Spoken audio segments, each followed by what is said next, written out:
أعوذ بالله من الشيطان الرجيم بسم الله الرحمن الرحيم Ikhwafillah rahimakumullah. Akal secara bahasa sebenarnya bermakna mengikat, to tie up. Sesuatu yang diikat, pengikatnya adalah akal. Apa yang diikat? Tubuh kita ini, kalau kita lihat bagiannya terdiri dari dua bagian. Satu namanya jasad, yang memiliki animal desire, yang maunya kalau punya keinginan maunya dipenuhi immediately, saat itu juga, dan tidak mau untuk dikasih kesempatan kecuali dia ingin memenuhi keinginannya, our animal desire. Sementara bagian diri kita yang lain, yang biasanya kalau Imam Ghazali menyebut sebagai ruh, adalah keinginannya selalu untuk beribadah kepada Allah SWT. Yang satu menarik ke bumi, yang satu menarik ke langit. Nafsu kita atau animal desire kita itu, kalau tidak ada pengikatnya sehingga dia tidak bisa dikontrol, maka dia akan menguasai bahkan ruhani kita. Akal dalam pengertian dia yang akan mengikat jasmani kita atau animal desire kita, sehingga akal membuat orang membedakan dirinya dengan binatang. Karena kalau akalnya tidak terkontrol, maka dia sebenarnya adalah binatang. Dari karakter itu kemudian para ulama misalnya mendefinisikan manusia sebagai hayawan natik misalnya. Tidak saja dari kemampuan dia berbicara, tapi kemampuan dia mengontrol dirinya. Mengontrol dirinya. Satu, dari mana itu sebenarnya diambil kata akal atau aqlun. Yang menarik kalau kita buka Al-Quranul Karim, akal tidak pernah muncul dalam bentuk masdar. Semuanya berbentuk kata kerja. Yaqilun, taqilun, aqalu misalnya dalam Al-Quranul Karim. Semuanya dalam bentuk kata kerja. Ini mengindikasikan bahwa akal di dalam Al-Quranul Karim lebih ditunjukkan sebagai satu perbuatan. Di dalamnya ada tafakkur, di dalamnya ada tadabbur, di dalamnya ada upaya kita untuk mendapatkan ibrah, i'tibar. Semuanya adalah kerjaan akal kalau kita lihat di dalam Al-Quranul Karim. Para ulama misalnya secara sederhana menunjukkan paling tidak ada 3 makna utama kapan akal itu digunakan di dalam Al-Quranul Karim. Yang pertama misalnya dimaknai mencegah seseorang untuk melakukan hal-hal yang jelek, baik secara ucapan dan perbuatan. Al-habsu an dhamimil qawli wal fi'l. Jadi kalau kita dicegah diri kita sehingga kita tidak melakukan perbuatan yang buruk, itu adalah kerjaan akal yang pertama. Jadi kalau kita melihat fungsi akal di dalam Al-Quran, yang pertama adalah dia punya fungsi memproteksi diri kita, sehingga kita tidak mengeluarkan kata-kata yang tidak senonoh atau tidak melakukan perbuatan yang tidak baik. Atamuruna an-nasa bil birri wa tansawna anfusakum wa antum tatluna al-kitab afala taqilun, kata Al-Quranul Karim. Apakah kalian akan memerintahkan manusia untuk melakukan albir, sementara kalian melupakan diri kalian sendiri untuk melakukannya? Afala taqilun, apakah kalian tidak berfikir, kata Al-Quranul Karim. Untuk menunjukkan kenapa kamu tidak mencegah perbuatan jelek dari dirimu dan ucapanmu, sementara engkau menyuruh orang lain untuk melakukan perbuatan yang baik. Makna yang pertama dari akal di dalam Al-Quran, yang redaksinya mungkin bisa kita dapati sekitar 49 atau 43 kata akal dan derivasinya di dalam Al-Quranul Karim. Makna pertama adalah dia mencegah kita. Yang kedua, akal di dalam Al-Quranul Karim dimaknai sebagai antonim dari kata al-jahl atau bodoh.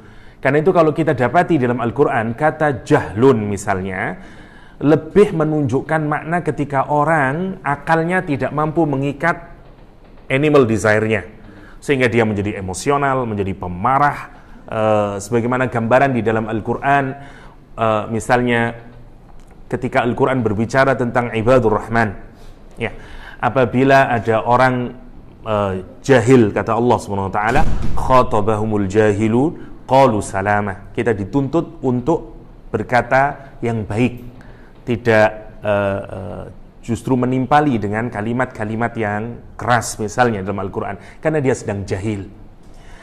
Jahil di dalam Al-Quran lebih ditunjukkan maknanya sebagai orang yang tidak bisa mengontrol nafsunya, tidak bisa mengontrol animal desire-nya, sehingga dia dikuasai oleh emosinya, baik bisa karena terlalu marah, atau mungkin terlalu cinta, atau mungkin terlalu benci, dan sehingga akalnya tidak mampu mengikat lagi, sehingga dia kemudian eksesif sifatnya. Itu yang disebut dengan makna yang kedua sebagai lawan daripada jahil. Al-Quran misalnya menyatakan uffil lakum walima ta'buduna min dunillah afala taqilun. Ya, kata Al-Quranul Karim, kenapa kamu tidak menyembah Allah SWT, tidak beribadah kepada Allah SWT, afala taqilun? Ya, untuk dilawankan dengan stupidity. Yang ketiga, kata akal dimaknai sebagai pencegahan, seperti an-nahyu, kalau kita mencegah sesuatu. Agak mirip dengan yang pertama. Misalnya Al-Quran menyatakan wa man nu'ammirhu nunakkishu fil khalq afala yaqilun. Kalau Allah memanjangkan usia seseorang, maka dia juga akan dikembalikan oleh Allah seperti di awal penciptaannya. Maksudnya, bayi yang baru lahir, dia powerless. Kalau orang usianya dipanjangkan oleh Allah SWT, pelan-pelan kondisinya persis seperti di awal-awal dia dilahirkan. Makin tidak berdaya. Dan karena itu mestinya kalau kamu menyadari hal semacam itu, kira-kira begitu Al-Quran menyatakan, kita ini mestinya mampu mencegah diri kita terjatuh ke dalam perbuatan maksiat. Kalimat itu dipakai dengan menggunakan kata akal. Nah, kalau kita lihat Al-Quranul Karim, akal seakan-akan memang tidak dibedakan secara distintif dengan kata qalb. Oke, sekarang kita lihat kata qalb dan bagaimana Al-Quran menggunakan akal sama qalb ini satu kesatuan. Misalnya, lahum qulubun la yaqiluna biha. Mereka punya hati dan mereka tidak berfikir. Bahkan salah satu alat yang digunakan oleh Al-Quran untuk berfikir adalah qalb. Nah, nanti orang yang menggunakan akalnya di dalam Al-Quran menggunakan berbagai kata. Ada disebut dengan ulul absar, ada disebut dengan ulin nuha, ada disebut dengan kalimat-kalimat yang lain yang menunjukkan orang yang menggunakan kemampuan dia di dalam tadabbur, tafakkur, dan segala macamnya. Mari kita nanti hubungkan dengan kata qalb. Oke. Hakim At-Tirmidzi melihat hati kita ini seperti bawang, seperti onion, yang punya layer, punya lapisan-lapisan. Lapisan paling luar namanya sadr.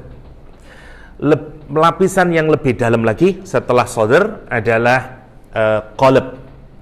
Setelah qalb namanya fuad, setelah fuad namanya lub, kata At-Tirmidzi. Jadi hati itu punya layer, dan yang paling outer sendiri adalah sadrun. Masuk ke dalam namanya qalbun, masuk lagi namanya fuad, paling inti dari hati kita namanya lub. Dan ini biasanya di dalam Al-Quran juga kaitannya dengan akal. Jadi hati kita ini misalnya sadr nanti juga dengan akal, qalb juga dengan akal, fuad juga dengan akal, dan terakhir lub juga dengan akal. Kita lihat yang pertama misalnya sadr, atau biasanya kita terjemahkan dengan dada atau chest. Ada kalimat di pesantren di Indonesia, misalnya al-ilmu fis sudur, la fis sutur. Ilmu itu adanya di dada, tidak ada di tulisan, di buku. Tapi ilmu ada dalam dada. Kalau kita hubungkan dengan akal, maka sebenarnya hati kita ini punya potensi untuk merekam pengetahuan, merekam informasi, dan itu kerjanya sadr. Kalau kita sebatas mendapatkan informasi, namanya sadr. Informasi apa saja, baik, buruk, dan apapun, semua knowledge kita itu disimpan kalau pakai bahasa Al-Quran di sadr. Ya. Dan setan nanti juga akan memberikan informasi kepada diri kita, lewatnya juga lewat sadr. Karena sadr tempatnya pengetahuan. Tapi dia belum mampu menggerakkan kita sampai menjadi perbuatan. Karena sadr, dia cuman satu lokus yang semua pengetahuan ada di sana.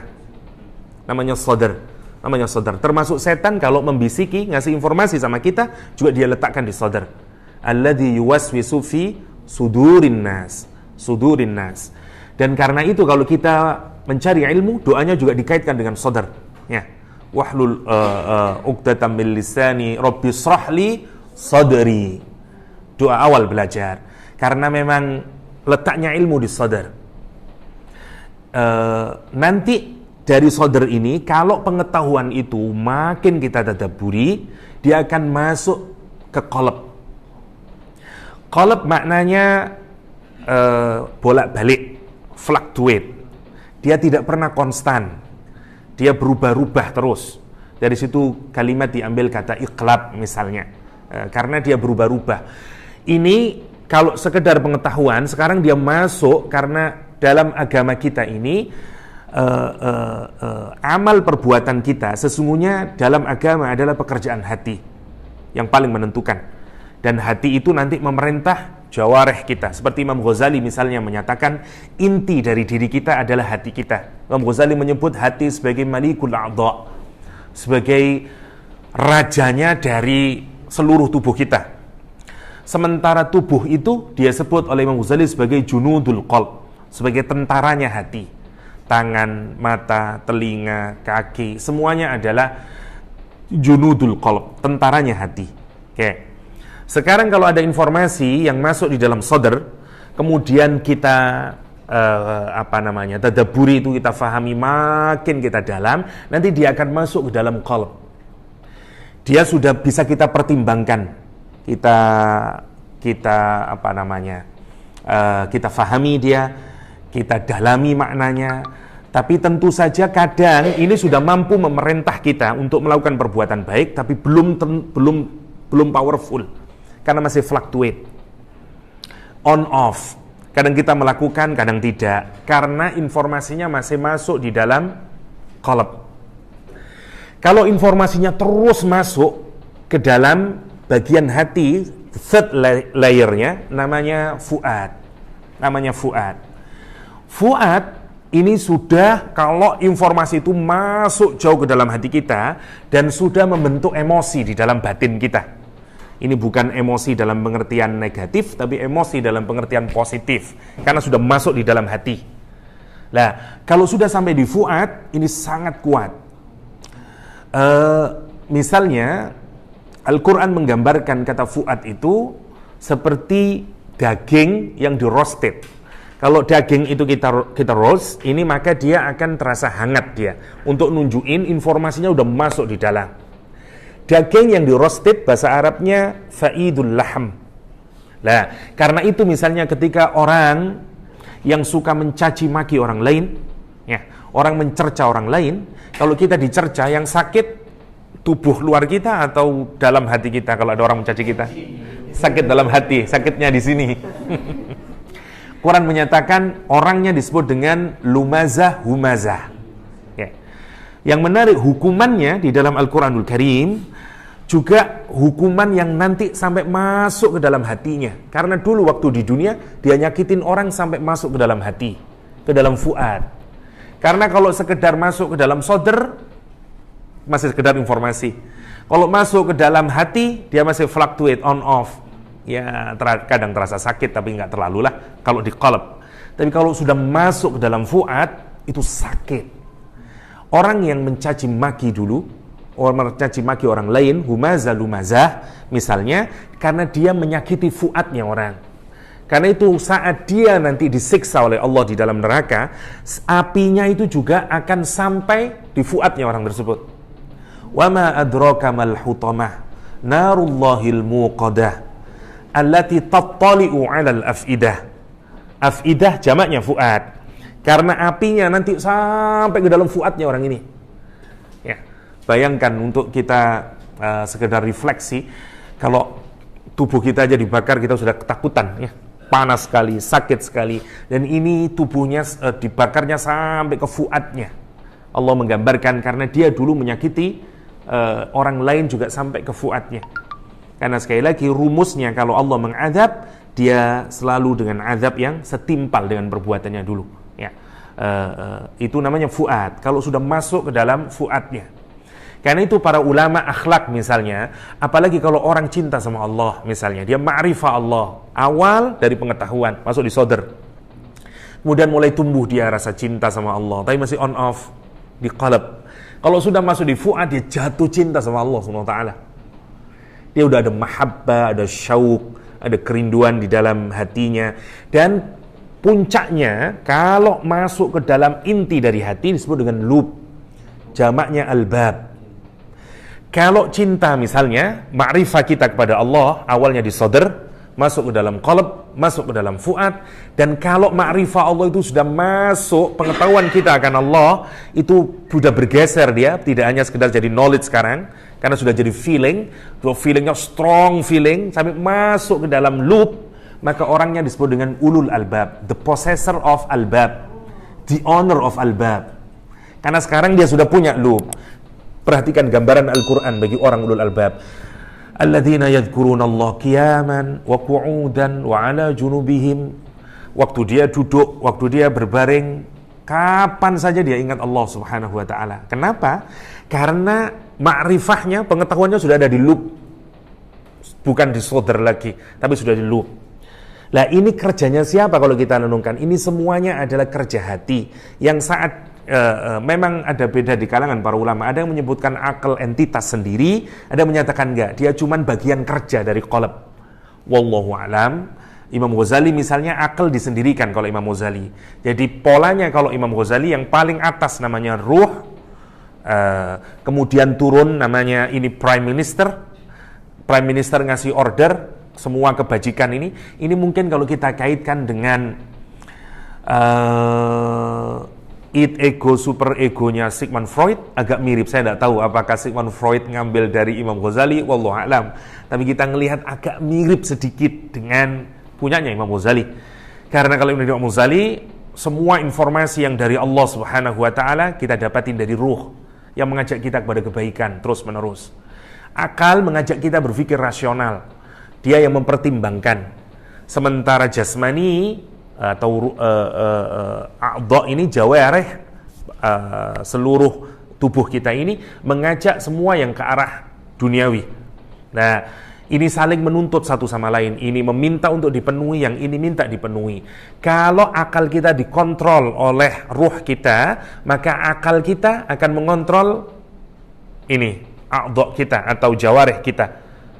Pendengaran kita, penglihatan kita, kaki kita, tangan kita, kata Imam Ghazali. Karena itu jadikan prime minister, jadikan ini menjadi muluk, menjadi malik, menjadi raja kita, ruhnya. Yang ini menjadi perdana menteri, yang ini menjadi militer, jadi anak buah. Itu teorinya Imam Ghazali. Agak mirip. Bedanya adalah kalau di Sigmund Freud, mana yang harus dipenuhi mestinya yang ini dipenuhi. Dibalik oleh Sigmund Freud. Karena ini harus dipenuhi, karena yang dari sini ini di luar dirimu. Kalau pakai Sigmund Freud, ini didapat dari agama, dari culture dan segala macamnya, di super ego. Kalau ada keinginan dari id, super ego melawan, dan kemudian kamu tidak mau melaksanakan karena dipengaruhi oleh id, maka dia akan kamu tekan, kemudian masuk ke dalam alam bawah sadar, dan kamu jadi neurosis, sakit. Karena itu caranya adalah buang yang di sini, bebaskan dirimu dan lakuin tanpa saja, karena itu bagian dari dirimu. Karena itu agama bagi Sigmund Freud, dia definisikan secara menarik. Agama bagi Sigmund Freud adalah the universal obsessional neurosis. Jadi penyakit secara universal karena kita punya keinginan yang dipendam yang dulu tidak dibolehkan, yaitu keinginan seksualitas yang dulu pendam. Diawali dari kisahnya Oedipus kompleks, begitu kalau pakai Sigmund Freud. Yang menarik, bedanya adalah, lihat, saya melihat ini adalah teori satanik menurut saya. Kalau Imam Ghazali meminta kita untuk mentaati super ego kita, kalau pakai bahasanya Sigmund Freud menyuruh kita mentaati id kita. Itu bedanya. Lah, sementara kalau kita hubungkan sekarang bagaimana Al-Quran meletakkan ruh kita, itu sebenarnya kan Allah itu menciptakan kita. Kalau kita di surat An-Nur, Allah sudah menitipkan cahayanya di dalam diri kita. Karena itu, misalnya kita diminta untuk meminta fatwa ke dalam hati kita. Iftafti qalbak, mintalah fatwa ke dalam hatimu. Kenapa? Karena di sana ada cahayanya Allah. Ya, tinggal cahayanya Allah ketemu dengan cahaya Al-Quran, jadi nurun ala nur, kan gitu prinsipnya. Karena di sana kita mendapatkan, kalau Al-Quran menyatakan minyaknya zaitun dan segala macamnya itu. Di situ adanya loop. Sekarang bayangin kalau informasi itu hati kita sekarang yang biasanya Quran kadang menyebut qalb tapi untuk menyebut semuanya. Ya, mulai menyebut sadr, mulai menyebut fuad, mulai menyebut loop, beda-beda nanti di dalam Al-Qur'anul Karim istilahnya. Tapi secara umum hati di dalam Al-Qur'an ada sekian layer itu. Kita bayangin bagaimana indahnya orang kalau sudah jadi ulul albab. Ya, yang dipuji oleh Al-Qur'anul Karim. Karena informasinya sangat kuat. Orang yang sudah menjadi ulul albab, kayak apapun yang terjadi di luar tidak akan pernah merubah apapun.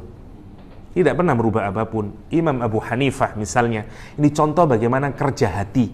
Kalau dia sudah tadabbur dan sudah masuk ke dalam loopnya. Ketika suatu saat Imam Abu Hanifah terlambat sholat isya, sehingga yang mengimami masjid itu bukanlah Imam Abu Hanifah. Kemudian sang imam membaca surat Zalzalah. وَمَنْ يَعْمَلْ مِثْقَالَ ذَرَّةٍ خَيْرًا يَرَهُ وَمَنْ يَعْمَلْ مِثْقَالَ ذَرَّةٍ شَرًّا يَرَهُ. Setelah selesai, Imam Abu Hanifah menangis merenungi ayat itu sampai semua jamaah pulang, makmum pulang. Sang imam yang sebenarnya adalah muadzin hendak mengambil lampu yang biasanya kalau setelah seusai sholat isya maka lampu-lampu dimatikan, ditaruh di tempat lampu. Tapi karena melihat Imam Abu Hanifah yang masih asyik, dia berdoa kepada Allah SWT, maka dibiarkanlah itu, dia pulang ke rumahnya. Menjelang subuh, karena sang muadzin mau mengumandangkan adzan subuh, dia dengarkan Imam Abu Hanifah masih dalam tangisan yang sama dalam sholatnya, dan kemudian dia berdoa kepada Allah SWT, Ya may yajzi mithqala dzarrati khairin khaira, wahai zat yang membalas sekecil apapun dari kebaikan dengan kebaikan lagi, wahai zat yang membalas sekecil zarrah pun kejelekan dan kejelekan lagi, ajirin Nu'man, kata dia, minan nar, ya Allah, jauhkan Nu'man ini dari api neraka. Ya, wadkhilhu fi saati, kata dia, masukkan Nu'man ini ke dalam luasnya ampunanmu, luasnya surgamu. Dan dia menangis merenungi ayat itu. Begitu dia mendekat, kemudian Imam Abu Hanifah bertanya, apakah engkau mau membawa lampu ini? Karena dikira menurut Imam Abu Hanifah adalah waktu isya, menjelang isya. Padahal dia sudah nangis mulai isya sampai subuh. Katanya sang muadzin, tidak ya imam, ini sudah sahur, ini mau masuk subuh, mau subuh. Dan Imam Abu Hanifah menyatakan, jangan ceritakan ini kepada siapapun saja, karena dia tidak ingin amalnya itu dilihat oleh orang lain. Nanti pasca Imam Abu Hanifah meninggal, cerita ini diceritakan oleh sang muadzin. Lihat, itu gambaran orang yang merenungi Al-Quran, mentadaburi Al-Quran yang sudah masuk ke dalam loopnya, merubah apapun. Karena sangat kuat kalau informasi itu sudah masuk ke dalam loop. Ya, misal loop. Yang menarik, ada hati juga yang digambarkan di dalam Al-Quranul Karim.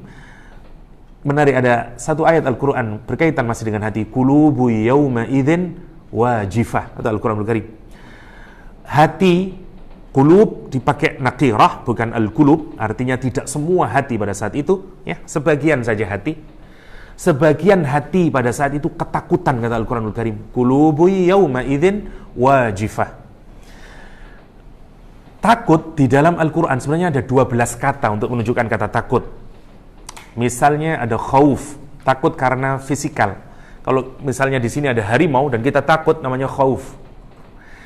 Kalau kita takut meskipun tidak kita melihat apa-apa, tapi karena ada pengetahuan yang masuk di otak kita dan kemudian kita takut, namanya khosyah. Karena itu orang yang punya khosyah adalah para ulama. Karena ulama punya ilmu. Meskipun dia tidak melihat secara fisikly, dia takut kepada Allah SWT. Innama yakhshallahu min ibadihil ulama. Ada takut yang membuat orang kemudian mengambil sikap untuk memproteksi, menghilangkan dirinya dari ketakutan. Misalnya, namanya takwa. Wajifah, menarik. Misalnya Al-Kasyaf, Imam Qurtubi misalnya, mengartikan kata wajifah sebagai syiddatul ittirab. Kalau hati itu goncangannya sangat keras. Karena ketakutan. Kalau kita sangat ketakutan akan gitu. Quran menggambarkan hatinya orang-orang kafir nanti saat dia menghadap Allah SWT, dia wajifah. Yang paling menakutkan, kalau kita punya hati yang takut dan menggigil ketakutan, Kalau terjadi setengah jam, apa yang terjadi pada fisik kita? Lemes, takut, cuapek kita, setengah jam. Bayangin ini isim fa'il. Ini akan terjadi selama orang itu ada di nerakanya Allah. Kalau dia 10.000 tahun, 10.000 tahun dia wajifah. Itu yang digambarin Al-Quran. Qulubu yawma idzin wajifah. Wajifah. Nah, Al-Quran menggunakan hati itu dalam banyak model nanti. Kadang-kadang tidak menggunakan kata qalb sendiri. Misalnya Al-Quran menggunakan kata ulul albab, menggunakan kata ulin nuha misalnya, menggunakan kata fikir, meskipun sekali lagi kata fakkara juga nanti dikaitkan juga dengan akal, dengan hati juga. Jadi singkatnya kalau mau kita lihat, akal kalau kita melihat, menelisik dari Al-Quranul Karim tidak merupakan satu entitas tersendiri. Begitu kesimpulan saya. Mohon maaf, waktunya terlalu pendek, jadi saya tidak ada cukup waktu untuk meneliti karena baru dibilang tadi sore dan tidak ada kesempatan untuk mengkaji lebih dalam. Tapi sepanjang yang saya ketahui, kalau di dalam Al-Quranul Karim kita tidak mendapatkan akal sebagai bagian dari diri kita. Dia dipakai oleh Al-Quran sebagai cara kerja saja dari hati. Sementara kalau kita buka buku-buku kalangan para ulama kita, akal dianggap satu entitas sendiri, meskipun agak susah nanti. Misalnya kayak Imam Ghazali mendefinisikan semuanya dengan latifah ruhaniyah, satu entitas ruhaniyah yang lembut. Dan juga nanti bilang ruh adalah latifah ruhaniyah, akal latifah ruhaniyah, susah untuk mendefinisikan. Karena itu semuanya adalah berada di dalam bagian diri kita yang batini, itu akal. Sehingga kalau kita kaitkan di dalam Al-Quranul Karim, orang yang berakal adalah orang yang mengikuti kata hatinya, bukan orang yang menuruti hawa nafsunya. Karena itu kalau akalnya mampu mengikat hawa nafsunya, maka orang itu menjadi orang yang berakal.